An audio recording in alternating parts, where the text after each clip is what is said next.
I've always had any agent that's negative about their results record themselves. I'm like, hey, just record a few calls, send them to me. And I'm all about live coaching too, but especially when it's whatever. And they just like, hey, I finally need help. I like to get them to record it. And even if they don't know what they're doing, I found when they listen to it, they discover they ain't quite saying what they thought they were saying. What's up, y'all? John Wetmore back with another episode of the Insurance Insiders podcast. I have Dana Nesen with me today, who is someone I'm learning about in the last few months, doing a lot of cool things. One of the few people I follow on social. I'm not much of a follower, and but I like your stuff. Like you put out some, like there's some value to it. Thank you. It's definitely changed over the last week and a half, but I'm going to get back to my roots here in a little bit. For those that don't know, they're like, what? It's been interesting. But you've been doing this for a minute. I think 4 years, if I figured out the timing right. You're right. 4 years, October of 24. So just nice. In my 5th year now. Okay. Still an infant. Yeah, I get it. Which most people don't look at you that way. Just those of us that have been around 12 years kind of. But the new people are like, they look at you different than even you just looked at yourself. I think part of it has to do with the fact that once you've mastered the art of sales, it really doesn't matter how long you have been in XYZ industry. You either know how to communicate and sell and grow and scale, or you don't, or you have to learn it. And the longer it takes you to get there, the longer it'll take for people to know who you are. So, came in with, it's been selling over the phone since 2004. So this was just the next widget. Yeah. What'd you sell over the phone before? I started in merchant services. Okay. Selling, credit card processing all over the phone. It's always been over the phone, even in 2004. Wild. Never in the field. You've never gone out and banged on business doors to sell those? Would never. I'd rather sell my soul. Sorry. I love it. Good for you. Yep. So you were doing it before it was cool. I was not in insurance, but no, I get it. In other industries. Yeah. So I did that. People act like telesales was like invented 2 years ago or whatever.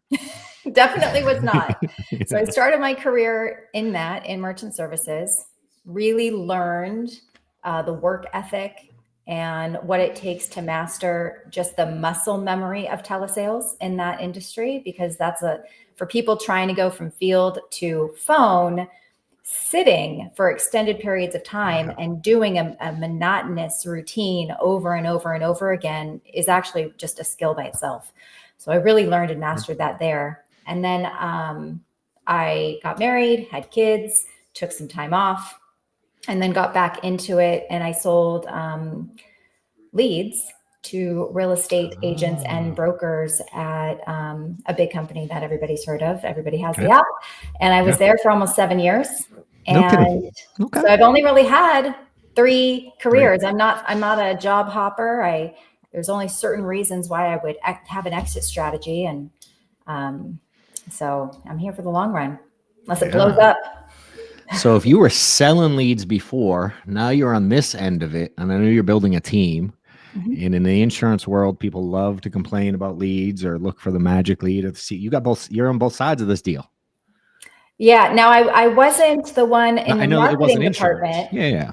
But when you're selling leads in marketing, as the agent, when we would sell the leads and we would get the calls from the brokers and the agents saying these leads are bad and I can't get anyone on the phone. That's really where I learned how to teach people and coach people how to run a telesales business. Makes sense. Because if I couldn't get them to be successful, they would cancel or they wouldn't renew. And that's how I made my money. Yep. And so that's where I really, really understood how to teach someone how to do it instead of just doing it myself. Yeah, which is a totally different game. Yeah. Right? So what do you teach I think my point is on that, you probably have a skill set that a lot of people building agencies struggle with, and that's like getting the agent to see the lead differently for what it is and the right approach to it. And you know what I mean? Like I'm guessing you see it. So I'd be curious what you teach people now that you're, I'm sure you deal with it on a daily basis. Oh yeah, absolutely. I've even posted videos about it before on my YouTube channel that, and to be honest, there is a difference between a good lead and a bad lead. There really is a difference. Sure. Depending on how it was generated, if it was, co-reg, or if it was a survey lead, or if someone truly had the intent, right, and went to a landing page, like they started their Google search on, I want final expense insurance, versus being on social media and then being interrupted with an ad, which is to win like coupons or tickets or coins or whatever, Walmart gift cards. I've seen it all. So I would say over 90% of the digital leads today for life insurance are an interruption of your original intent to go on the internet. You see an ad, the ad looks interesting. You may click on it. There could be some sort of auto population of your information. The lead intent gets better as the lead continues to click additional questions. Sure. But as soon as they're done with that, within seconds, they've forgotten, and they are continuing their original intent on the internet. And that's why speed to lead is everything. And if you don't have speed to lead within your systems, which is one of the things I used to preach with my real estate clients, that the life cycle of a digital lead is very small. And you got to get them right away. Define it a little more. 30 seconds. 30 seconds to 5 minutes. Question, how many of y'all watching contact your lead within 30 seconds? How much? What do you think it goes down? I've heard stats. There are stats that after 5 minutes, it's like 300% decrease in overall contact rate. Maybe that's changed. But the quicker you can get, like, I want to get to the point where they say, man, I literally just hit submit. Yeah. If you're going to want to buy less leads and maximize that conversion, you have to have systems in place that help you with that speed of lead. Now, if somebody's buying aged leads, and I don't even know if that's a thing anymore. I haven't figured it out yet either. I'm still trying to figure out a lot of stuff right now. Yeah. So let's just pretend someone's. I might get my attorney on here because I got him. I called him Friday and I'm like, dude, what do I got to know with this? And so we're figuring it out together. I had a compliance attorney that we would lean on when, 2 weeks ago. And so at that point, I would have dug deeper into that a little bit more. But let's pretend, because I know still a lot of agents are buying aged leads, and you don't have that speed to lead anymore. So the stats are really 80% of your activity is going to come right away. And after they become aged for a certain amount of time, there's going to be a group of people that still haven't bought, still haven't made a decision, never answered their phone. There's a lot of value in contacting people after their phone stopped ringing off the hook. And that's just a different approach. But I think that the way to really reduce burnout, not have to make $500 a day, is to really set yourself up for success, to contact people the moment they acquired, and you'll have better conversations overall. You'll still get objections. But I think that's the best way to run it. Yeah, I agree. It's like, and I'm a big proponent of having people do a lot of activity, especially when they're broke and struggling and don't have, you know what I mean? They have no other choice. Yeah. But it's funny when it's funny though. I'd be curious. You probably get them on YouTube, like the remarks you get when you post stuff on social. It's very intriguing to me to see what comes out of them in the long run. Yes. YouTube is a funny one for me. But when I post a lot about doing a lot of activity, most people respond like, why don't you work smarter, not harder? And I'm always like, this ain't a forever plan. Like, that advice doesn't mean I want you to do that for the next 42 years. Right. Like, you might have to do it this week, this month, this year. But I always want to know, like, what that means to them. What does work smarter, not harder actually mean? Because in my definition of what I just described 30 seconds ago, you're still working 8-10 hours a day.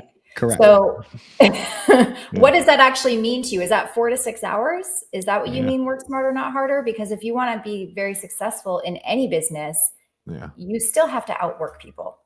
Agreed. You can still work smart. Yeah, it's one of my most frustrating terms I hear is that work smarter, not harder. Because I'm always like, why can't you do both? Like, do you think I'm still making phone calls the way I talk about making phone calls to get out of the hole? That'd be weird. Like I've certainly, you know what I mean? Like even what you just did, certainly you improve the process as you go. I'm sure there's systems or automations or things, you know what I mean? Like things that help get better with time. Yes. You know, so for me, I had someone argue with me that they made 300 grand last year and only work like 12 hours a week. And I was like, cool, high five. Have you ever done the math on what it would have been if you worked 40? What did they say? It was like stutter to stuck. You know what I mean? Like, I'm cool. Just imagine what you could have done. Yeah, You absolutely. know, Was that in this industry? oh yeah. Yeah. Oh, And yeah. first year in? The person that said it, Yeah. I think a couple years in. Okay. Yeah, a couple Yeah. years I in. mean, I don't know how you start in the business if you're doing it without a strong mentor or systems to not start with not the most ideal situation. When I started, it was 6-month to 2-year-old direct mail leads that had never been contacted on my cell phone, which I never recommend for telesales.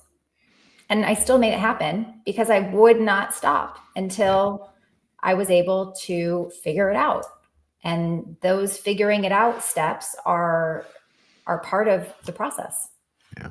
I figure my thought process became, and it wasn't when I was new, but if I have to go through that stage, how about I just get through it quick? Yeah. You know what I mean? And I see so many agents drag that stage out. They just like going such slow motion, you know? Do you find that when they do drag it out to that some degree, that increases the rate of, I don't know if failure is the right word, but I call it quitting. The rate of non-success Yes, quitting. They quit. They quit on themselves. That's the truth that most people won't say. They don't fail 90. And I love Cody. And every time he says it, 92% fail. I'm like, no, 92% quit, bro. Quit. Change it. They quit. They gave up on themselves. Yeah. You know, and people like you or I or others, I'm like, I didn't do anything magic except study and make a lot of mistakes and learn from them and keep going when it got hard. Which, by the way, you're still doing. Yes, I am. I do. Before we get in that, you said something a second ago. Oh, let me think about it. And I didn't want to interrupt you. Oh, the cell phone thing. So you're like, you advise not using your cell phone in telesales today. I want to hear more. Why? And what should they do? It's just not efficient. Talk to me. I want to hear more. Because all I know too is dialing, and I'm not confused. There's systems now, but all I ever did was dial on my cell phone too, and had plenty of success. And this is partly, I knew it wasn't efficient going into it because I had come from a Fortune 500 company that had systems to manage your telesales and your leads and your follow-ups. And if you're just trying to do it off of a Google sheet and your cell phone and trying to figure out when's the last time you called that person, how often do you need to call them, what was the result of that, where are your notes? It's just way too difficult. Like to be able to go into a system and it tells you or automatically dials for you as far as this is who you need to call. This is how often you have to call it. These are the notes that you left. Here are your calendar appointments. To manage all of that on your cell phone, it's too hard. You're going to go slower. And so what you just said, I want to just do things a lot quicker. Well, that's like putting yourself in fast forward. Sure.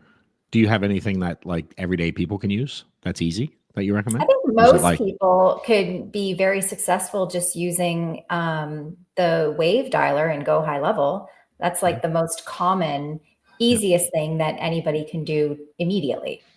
Sure. What do you say though about the flip side of that is the guy that wants to set up the perfect CRM before he makes like phone calls ever for weeks on end? He's setting up the CRM and thinks that's the magic. Is afraid to invest, you know what I mean? Doesn't have the right call, Kate. Like, how do you reconcile? I always struggle reconciling the two of those. I think that's a similar thought process to someone who wants to have the entire script and the objections memorized before they make phone calls. I think that's a similar thought process that where you get that paralysis by analysis and thinking you have to have everything perfect. The only thing that you have to have perfect is your activity. And it doesn't matter what that vehicle is. Yeah, ideally, I want to build something that's easier for agents so that they don't have to. But if you don't have any other choice You just got to start making calls. And if that has to be on your cell phone, and if you have to use a Google Sheet to manage your leads or your contacts, then that's what you have to do until you are able to figure out what comes next. Yeah. 100%.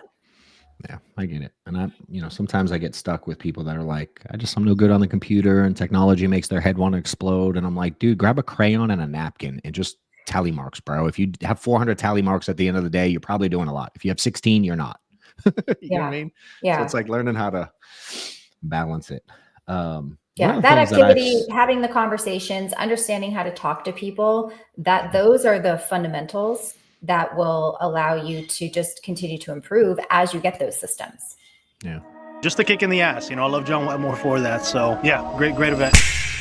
If you're a struggling insurance agent or quite frankly, an agency manager struggling to grow and you're looking for some help, let me help you. My name is John Wetmore. I've built an agency of over 6,000 agents across the country. We'll issue over $200 million in paid premium this year. And I have an event coming up in my office, Metro Atlanta, February 27th and 28th. I'll be spending 2 days teaching you everything I've learned in the last decade and helped thousands of agents build their agency and their business. Click on the link below, register. We'll see you there.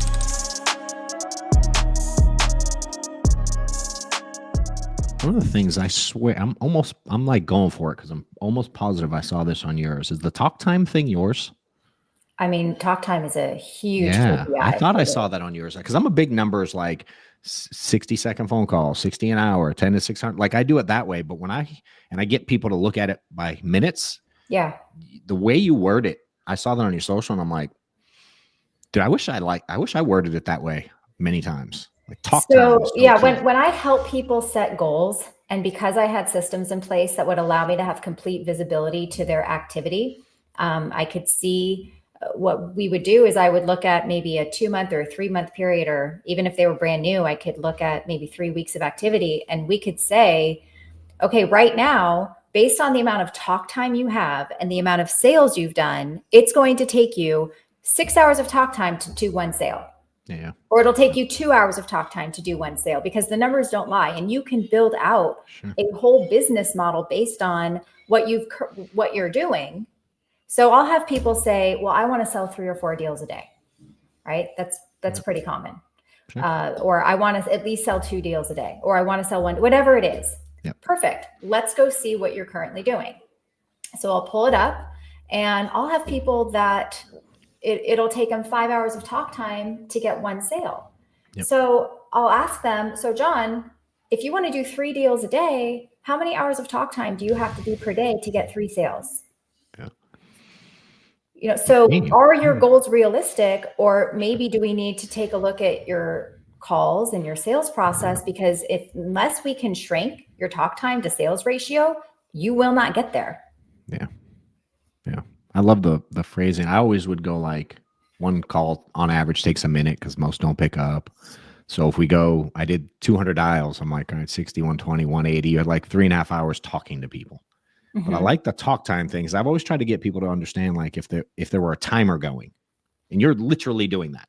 You're literally using the time. I worked in a call center before and they tracked ours, and I like the shift, the way people look at it. If you're not tracking your actual conversation time, that's a big. Typically for an 8-hour day, if you're working a full 8-hour day, and this is also to track your, if you're really being productive in the time that you're working, because a lot of people, especially in telesales, they'll make a few calls and then they'll take a break. Yeah, right. And then they'll come back, they'll make some more calls, they'll have a bad conversation, and then they spend 30 minutes overanalyzing what they did. And then they'll make another few calls and then they'll go have lunch. And then because I had direct visibility to this, we'd call that wrap-up time, which is the time between calls.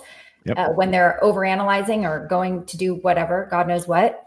I mean, you could have someone who's working 8 hours and 4 of those hours is spent doing nothing. And so and a lot of people would be like, wow, I didn't realize that it added up to so much. Yeah. So people think I'm working 10 hours a day, I'm not doing anything. Well, unless you really take a peek behind the curtain and see what they're actually doing, it's the ones that would have their day structured, that I'm not leaving my desk from this time to this time. Like they treat it like a job. I'm going to take lunch at this time. I'm going to come back and do this time. You could have an 8-hour day and have 6 hours of talk time if you're doing it correctly. And then with 6 hours of talk time, if you're a good rep, you could have 1 sale for every 2 hours of talk time. That's how you get 3 sales a day. Yeah, I love it. I've always asked when people go like, I dialed all day and didn't have any, I got beat up, whatever. I'm like, I started asking if they actually dialed all day or did they just take all day to dial. And it became 2 very different things for me. You know what I mean? I took 8 hours to make 62 calls. It's same language. Same thing, because they just keep getting up. Those are the people that let their day control them, where they're just, well, I'm just going to see who picks up today and whatever happens, happens, as opposed to you controlling your day and deciding these are the metrics I have to hit if I want to see success. And so that's really how I ran the team, was making sure they understood you have complete control of your day and your activity. You can't let your day just happen to you. Love it. What advice can you give if they're like, all right, I'm doing the activity, I'm getting people to pick up, but I just can't convert them. I just can't. You know what I mean? They all tell me no. They all or I've seen people struggle hard, good in the field, can't figure out telesales. So whichever angle you want to take, just how do we get them good at this? They're both 2 totally different topics. But the first one, there's only so many mistakes you can make before you continue. See, continuing to make the same mistake is actually sometimes reinforcing that mistake. And it's harder to figure out what to do next or try something different every time, because then you don't know it works. So you either need to invest in a coach. In my opinion, you have to either invest in a coach that can help you identify where you're going wrong by listening to your calls with you, or you need to contract with someone like me who has that hands-on approach where I could listen to your calls with you and say, did you hear that? Did you hear that hesitation? Why did you deliver it in that way? Because sometimes you always can't recognize things without having an expert do it with you, which is why everybody needs a coach. Yeah. So from field to telesales, I really think that the key to expedite that learning process is to find a way to have someone coach you and help you get better right away. Makes a huge difference. I've always had any agent that's negative about the results record themselves. I'm like, hey, just record a few calls, send them to me. And I'm all about live coaching too, but especially when they've been here a year, 6 months, whatever. And they just like, hey, I finally need help. I like to get them to record it. And even if they don't know what they're doing, I found when they listen to it, they discover they ain't quite saying what they thought they were saying. Yes. And that's what I mean by listening to their calls, getting their recorded calls. Yep. And then me going through it with them. It's funny. I see a lot of people try to build an agency and they skip that part. Oh, it's so critical. Just read the script. Just watch this video. And I'm like, But you can give 100 agents the same script and they'll all deliver it differently. Agreed. I've always said I could watch you make 100 phone calls in a row and not one time will it be exactly the same. If you played it over each other, it'd be same concept, same structure. But like you're gonna sway a little just based on the personality you're dealing with. So I'm gonna challenge you on that just a little bit, because I had an agent who worked on my team a couple of years ago who decided to shift into a different industry altogether, but he was really tech savvy. Mm-hmm. And one of the things that he did, and I wonder if I could find it because I bet I still have it. He took 3 of my sales calls and he layered them in some software on top of each other. Yeah. And it was almost identical. Yeah. He was like, it's crazy how you just turn it on and it's just like, let's just pull the string and I'm just going to spit out the same thing, because in general, it is rinse and repeat once you've mastered it. Sure. Yeah. Yeah. You learn to know your approach and have your questions, your intentional questions that work better than others. Over time, you go like, oh, if I word it this way, I get a little different reaction than if I word it that way. You learn those intricacies. Can you give a couple examples of things that like you've learned to say or ask on the phone to keep people on longer, which is most people's struggle at the beginning? So we're talking like objections in the first 30 seconds? Yeah, or sure. Like yeah. I think the initial approach here's what I hear a lot is like people can't figure out how to do especially the what do you call it? Like, I don't know, the one call close that they can't figure out how to master. You know what I mean? Just getting someone on the phone and figuring out how to do business on the phone. I see so many agents struggle with it. Okay, well, take a step back for a second. Sure. Because this is also a mindset game where your intentions are is how it's going to be delivered. And when I'm on the phone with someone, my intention is to try to help them understand. And if I can help them understand and make them feel safe, right? Create that environment where they feel safe, then the next step is to help them change their situation, right? To get them from where they currently are to where they want to be. And this is a lot of stuff that I learned through taking NEPQ. Yeah. And because all sales is change. And the number one thing that human beings hate to do is change. And so if your expectation for your call is to get a sale, then you're missing the whole point of the sales process. The expectation when I get on the call is to help someone feel good about changing their situation. And it's the sales approach where I say a lot of, and this is very different. Like, I think that my approach is sometimes different than other people's. I'll tell people, no matter what you decide today, I just want to make sure that you understand it so that whenever you're ready to make a decision, you have all the information to do so. So that's what I call dropping the rope. Yep. Because if I do the opposite that most people do, which is trying to make sure that they're the decision maker and, is there any reason why you wouldn't want to do this today? To me, even though there's value to some of that, to me, that just increases that sales resistance. Sure. You have to have more of those conversations and it turns into more of a numbers game. Makes sense. If you go into it with, no matter what you do, I'm here to help, people tend to lean into that more. You have better quality conversations. People trust you because at the end of the day, we're going to be asking people to hand over the things that the seniors are telling us to never give.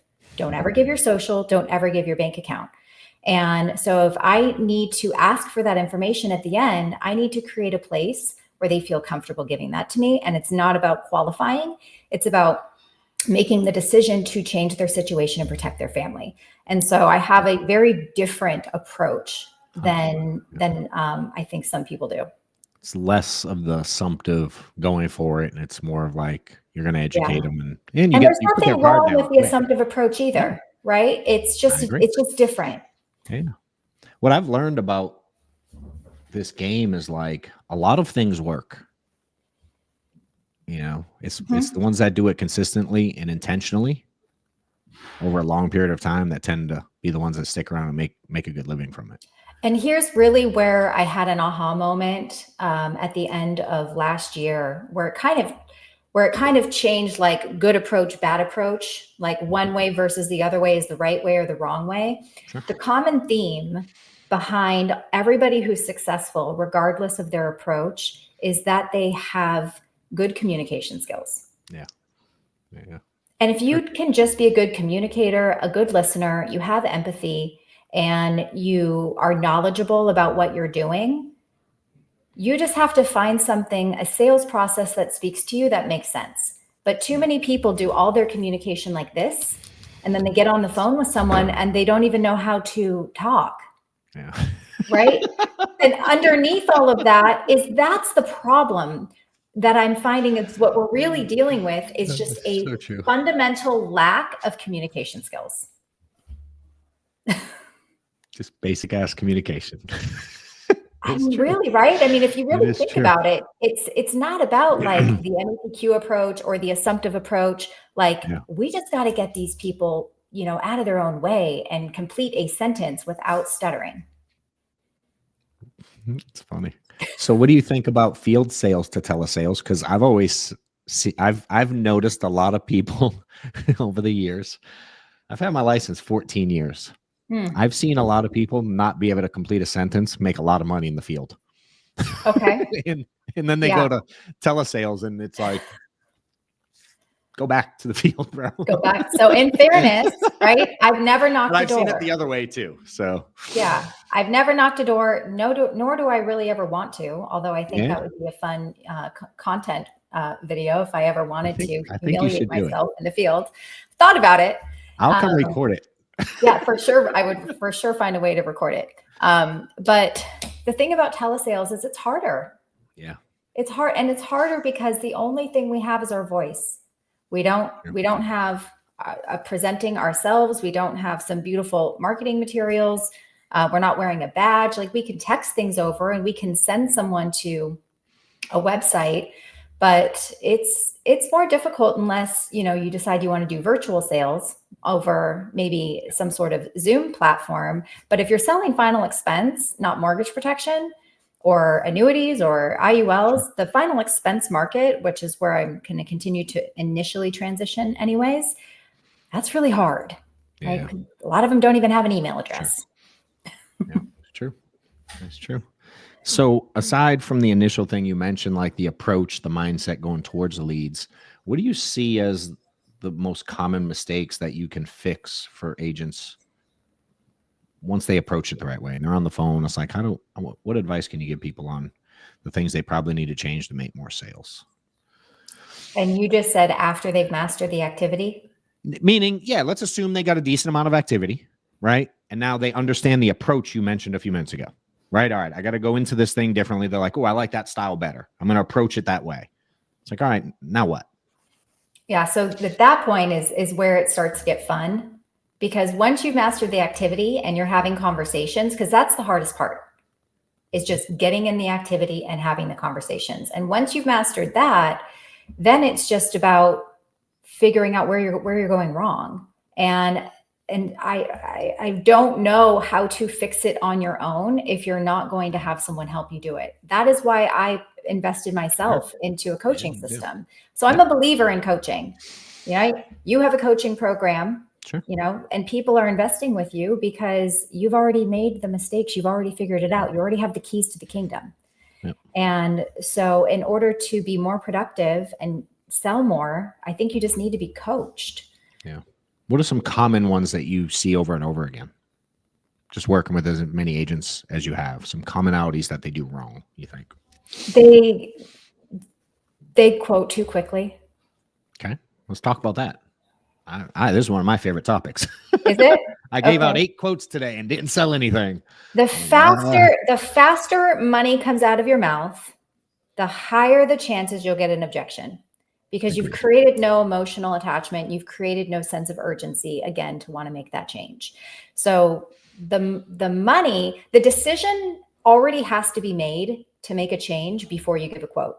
100%. The quote and the money itself is not what's going to make the decision, except for the laydowns. And the laydowns we're already going to buy anyways. Yeah. And so the mistake becomes, well, I gave a quote and I got a sale. And so, right? And so then they want to duplicate and rinse and repeat that. And so what I see is after I get somebody trained and up and running, they do really well at first because they're following the process.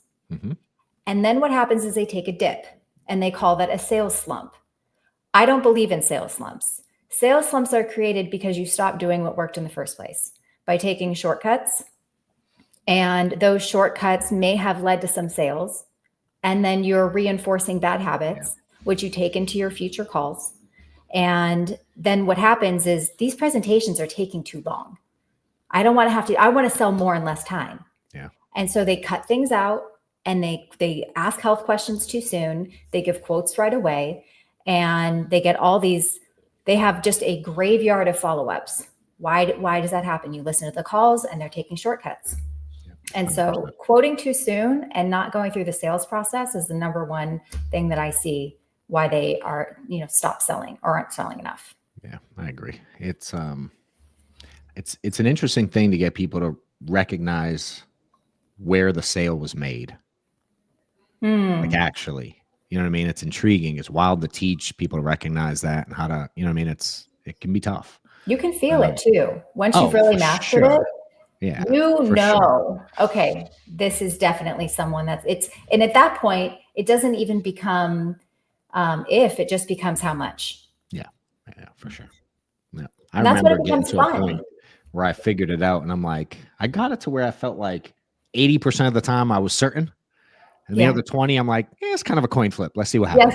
Yes, definitely. And it's still fun. The coin flip ones are like, I have no idea if this person's going to buy, but we're going to see where it goes. That's all I got. Yeah. Let's go for it. See what happens. Yeah. But it got to a point where I told Jeremy Minor, I was like, this is like taking candy from a baby. It's almost embarrassing how easy it becomes once you understand human behavior. Sure. Yeah. How long have you been studying his stuff? 2.5 years. And I don't know if this is true or not, but I was on the phone with Jeff Root the other day, from Digital BGA. Yeah. And he's like, I don't know if you realize this, Dana, but you may have introduced NEPQ to the insurance world, because I would be on calls with my guys and they would say, but Dana said, and he'd be like, who the heck is this Dana person? And, more and more people started enrolling into the courses and adapting that into their sales. And, if that's true, that's awesome. Yeah. I mean, I saw his stuff for a while. I didn't really know who he was, to be honest. I just tend to follow people like him in a sense. And I'm sure I was targeted. Yes. And then I was like, NEPQ, what the hell on earth does that mean? I had no idea. A few years back. And, certainly he does a lot of insurance training. And then I don't remember hearing anyone else specifically use it the way I've seen you either. I can't recall anyone prior to that. I'm definitely a super space. fan. Yeah. And I don't know. Was he ever in insurance? He wasn't ever in insurance. I don't know his background. No, he's never sold insurance. So I've been invited to a couple of those 3 or 4 day free sales webinars that he does. Yeah. I saw you training on one recently. Yeah. Just to reinforce it for him, the program, even though I invested in it changed everything for me. I wish I would have known it in my other sales jobs. Yeah. Makes sense. I get no commission off anybody who buys it, by the way. So if Jeremy wants to send me a little link for that, I'm happy to take it. Yeah. You need to hook that up. Oh boy. That's funny. So one of the videos I was watching of yours a little earlier was like the year in review. Oh, okay. Like, do you remember that one? You put each month. Yes. January this happened. Like February this happened. Post. And I'm like, I need to update. You need to. It's in what I always tell people. Like, one of the things I remember, like, someone quit because they didn't like you. I saw that on there. I saw you struggle. Like, there were some struggles. There were some certainly high points. The Rolex club you made, which I thought was cool. I don't really know what it was, but there weren't many other people on stage getting a Rolex. So I was like, that's dope. So it was like people struggle with the ups and downs. And I try to explain they never go away. No, they just get worse. They just get worse. And they become more frequent. And it's about really accepting that they're going to happen. And is that going to be a make or break for you? And there were definitely times where I would be sitting in the corner of my office in a ball. I can't do it anymore. I don't think I can do it anymore. Having those thoughts over and over again, at the verge of tears.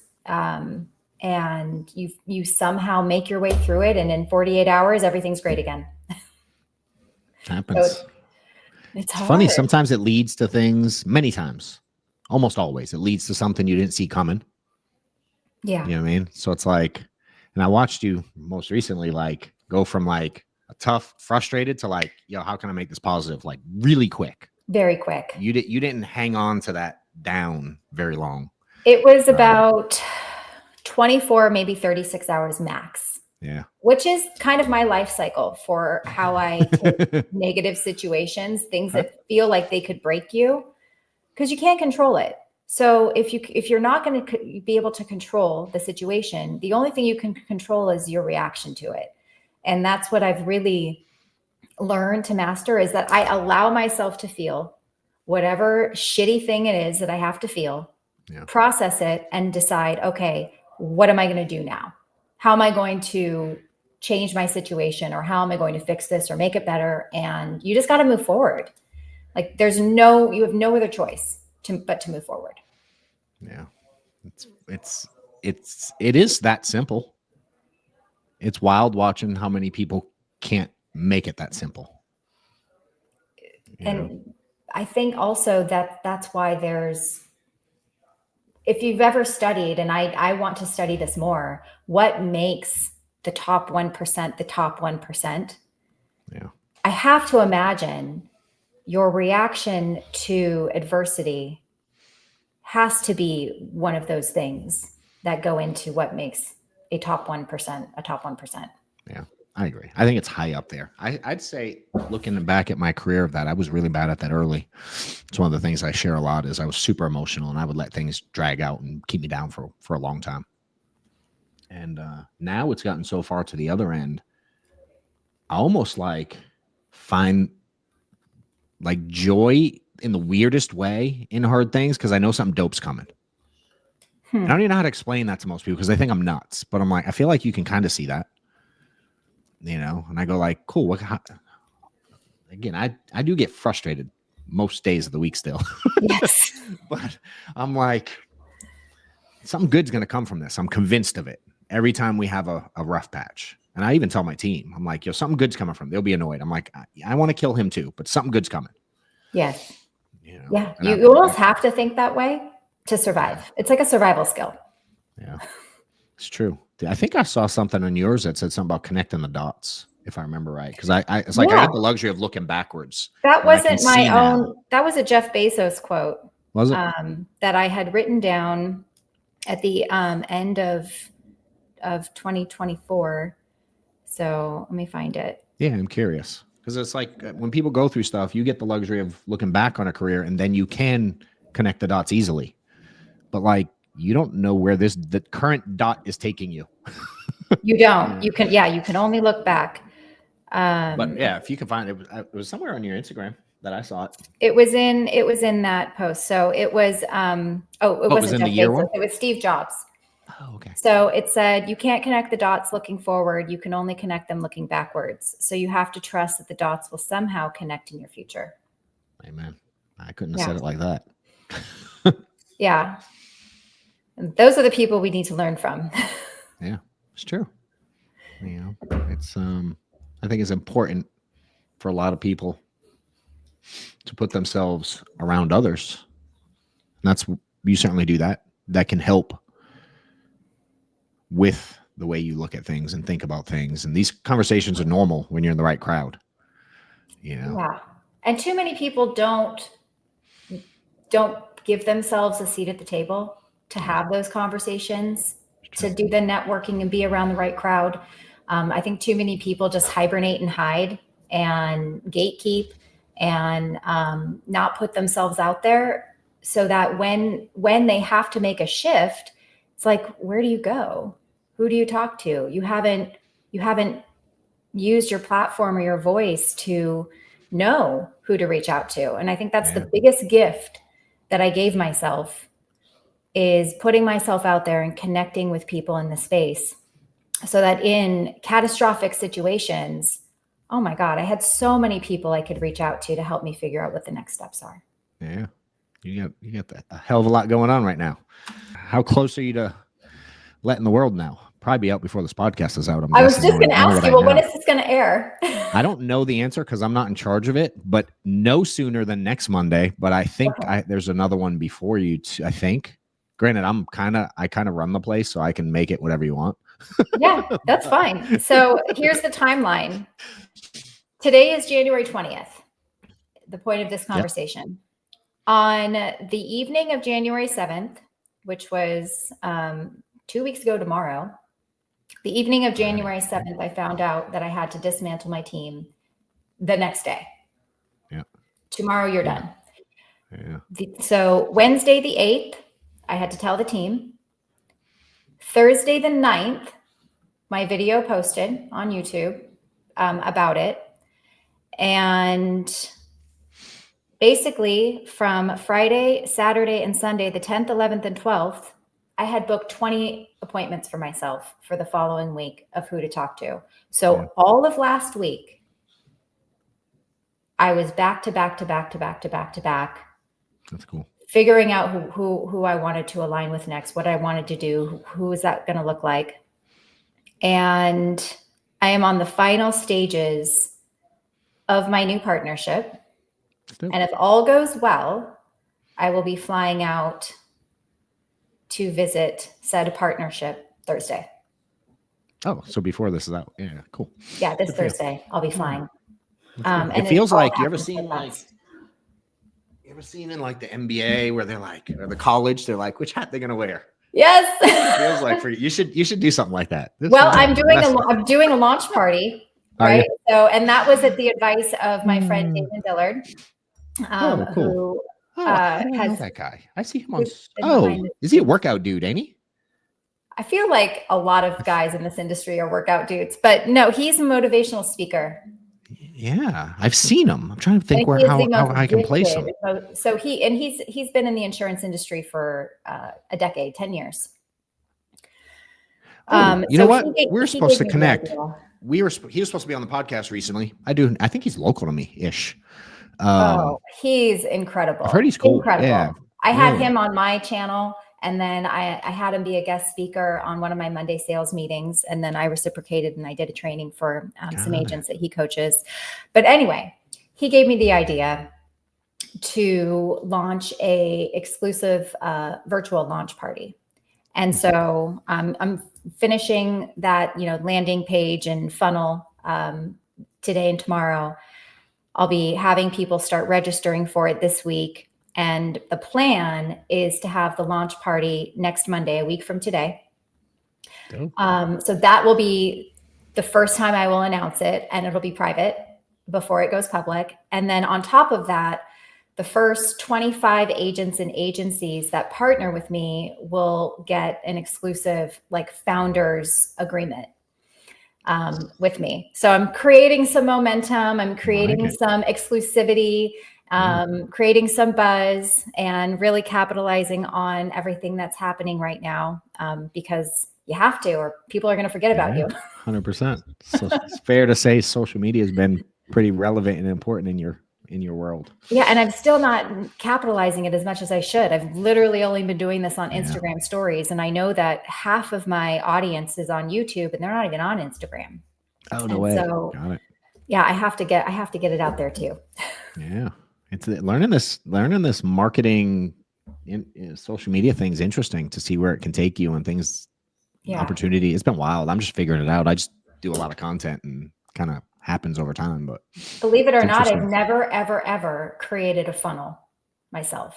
Oh, I can relate, dude. I didn't have a website till last year. I just bought my domain for my new company name that I'm calling Empower Life Group. I don't even know I just created my very first email address yesterday, and I posted, I was like, do I use Google Workspace or Microsoft 365? Yeah. I know nothing. I don't even know what either one of those are. And I barely understand the difference between a funnel and a web page. It's awful. It is awful. So I'm not as an agent who wants to you can go figure it out by yourself, or you can leverage relationships to help fast track you. Yeah. So I am using anybody who's offering to help me. Yes. How soon? Yes. Right. So I have meetings today to help me figure that out. Otherwise it's going to take me 2 years. I'll have my first funnel. See you then. Yeah, you will. You're just asking, which is what most people won't do. What's that? Closed mouths don't get fed. Isn't that the saying? How much do I have to pay you? What do I have to do so that I don't have to figure this out by myself? And I think the agents need to feel the same way. That's hella good advice right there in anything. Yes. It's true. I love it. Well, this has been fun. What do you want to end with that either I haven't asked you, or just something you'd like to share with the world that you find important? The world that I find important. That's just whatever you want people to know. If you haven't been like, damn, I wish he asked about this, and you want to get it out, you have a platform. But if not, just curious. So if I were to, I guess right now, kind of where my brain is, if I were to picture what the next 1 year, 2 years, 3 years, 5 years, and beyond is going to look like for my new agency, I'm hoping to develop an atmosphere that I had with a free lead model where it's not free leads. So I'm going to be focusing on a broker model right now. I'm not, so that's a clue. Yep. Is I won't be doing the free lead model anymore. However, I know the importance of what agents still need in order to be held accountable and be successful. So how I'm going to be building this, and I would love your opinion on this because you have more experience than I do, is I want to recruit as little direct agents to me as possible because I already have some leaders that want to come on board. Yeah. I want to focus on just building their teams solely as big as I can get them. So anybody that comes to me, I don't really want to put them directly to me. I want to put them under downlines. And then I want to be at the top, being the voice for training, coaching, system support, the same way that I built my free lead team on. So that's sort of like my 10,000 foot vision. And what are your thoughts on not putting agents? I could get into this we could do 10 hours on this. Okay. So give me a little bit. I'll give the short version. Yeah. Because it's important. I think you're going to learn there's a fine balance of both. I can tell you the mistakes I've made trying it. The people that I said are my leaders, I was taught by a mentor of mine that leadership is taken, not given. Okay. And I was trying to give it to certain people. And I created a welfare system that I was giving away so many agents that the next people didn't know how to recruit. And so when their people wanted help, they look at this person and then they look at me and they're like, well, what about that guy? And there was only so much I could do alone. Right. So I had to find the right balance of if you were doing it on your own and then I can add like fuel to your fire. I found working with that person to be way more of a home run than the person who goes, I'm in, I'll take them. And they aren't doing any of that on their own. Yeah. You know what I'm saying? So it's like, I had to find a little balance in that. And then I always wanted to make sure too, as I built it, I had the right structure. Many that you're in, and I don't obviously know exactly what you're choosing, but many based on volume, comp goes up and your spread gets diminished. Typically, maybe there's a bonus behind the scenes, maybe there's not, irrelevant. I wanted to make sure that outside of any big groups I helped build, I also had big volume over here to keep profitability. So direct to you. Still because that didn't want to build, like non-builders. Yes, to a point. There was a stage where I stopped doing that too. Okay. But early, it's like that provided the cash flow, so I didn't have to look at the group the same way, and I could help encourage them to grow. Because quite frankly, in this space, you help someone grow. There is a period of time where you are less profitable if you look at it laser focused in that group. Yes. Does that make sense? And I didn't want that to be a concern. I didn't want that to be like, I can't help them because there's a weird balance, Right. So if I kept building outside of that, it protected me from having to think about that because I had plenty of cash flow. So that concern never arose. Also didn't want any one group to be too big of my group. Right. Because quite frankly, if they bailed, I didn't want to get hurt. Of course. So I wanted to run my own business to where if you're in my group and you're my biggest group and you quit, I'm good still. Maybe it's a little hiccup, but I don't shut down. Right. Yeah. And some of my ego, I didn't want someone else to be like, Wetmore's this size because of me. Because I said that about people. You know what I mean? And I'm like, I don't want to get stuck there. So I competed against my managers in a weird way for a certain period of time. Yeah. Now it's different today. You know what I mean? But when we were doing 3, 4, 5, 600 grand, 700 grand, $1 million a month. Yeah. I was still building me too, just in case, because I didn't ever want that foundation to collapse on me. Yeah. And I'd watched it in the industry. I've seen it. I've seen people leave and things happen and people go on to new careers. Inevitable, right? It will happen. It's just a matter of who and when. And again, how will you react? Yeah, correct. Yeah. So you're on the right track. There's going to be a middle ground. That's going to be an interesting way to navigate. And did you ever make it like, okay, it's not only about the production to hit certain levels, but it's also about your independence. So the less you 100%. Me and the resources that I provide in addition to the production earned you 100%. Earned you this because I wanted to create like the concept of like what's the word I want to use? Like franchises in a sense. Sure. Where certainly I have the training, we have steps, we have a system, but at the end of the day, you run your joint. And if I could create lots of those, where I just gave opportunity, taught them my system. Certainly they learn from other people, but if I could kind of copy and paste over and over again, right. I found that to be more successful. And there's a type of person I was looking for that wanted that. Most people say they want it. And then you start watching the actions, and the everyday actions are like, you know, oh, the agent I gave them called them on a Friday night during their first sale, and this dude didn't want to pick up the phone till Monday. Yeah, I don't know if like, how much do I want to build that guy? Right. You know what I mean? Yeah. You'll get those little whispers. Correct. So I wanted to make sure that people were being taken care of also. You know, and it was a weird little, it's a little balance, you know. Well, I'm excited for the journey. People get on I'm and off excited for the mistakes. Yeah. Right. Because the faster I learn them, the faster I'll grow. Yeah. And I'm sure we'll talk plenty over it. I love teaching this side. It's, you know, it's way deeper than just like, here's how you do it. Cause it ebbs and flows. And as it gets bigger and bigger, different strat. And I've learned, I'm like, oh man, I can look backwards and go, ooh, I messed that part up. Yeah. And that's purposely why I have aligned myself with people who have made 30 years of mistakes and can now just pour into me. Sure. So I can focus on what I do best while learning everything I need to learn along the way. So one clue is I had no desire at this chapter. So if I have 3 chapters of this insurance journey, chapter 1 is where I started. For my first 4 years, I learned an incredible amount of stuff in those first 4 years. But that doesn't mean that I'm ready to go direct to carrier or take a silent partner and build something by myself. I think the people that do that, either they have something I don't, as far as like, you know, their risk-taking ability, or it's different game. I don't have that. Different game. I want to learn. Like, I have just a tremendous thirst for knowledge, and I am willing to pay for that knowledge by way of a higher spread between me and the people above me. And even though a lot of people around me are calling me naive, I've already proven success based on an investment to learn a skill. Yeah. And that's the direction that I've always leaned into. I love it. People are always going to talk. Do you? Yeah. And like, you know how much noise I get? I'm like, I'm trying to help people win.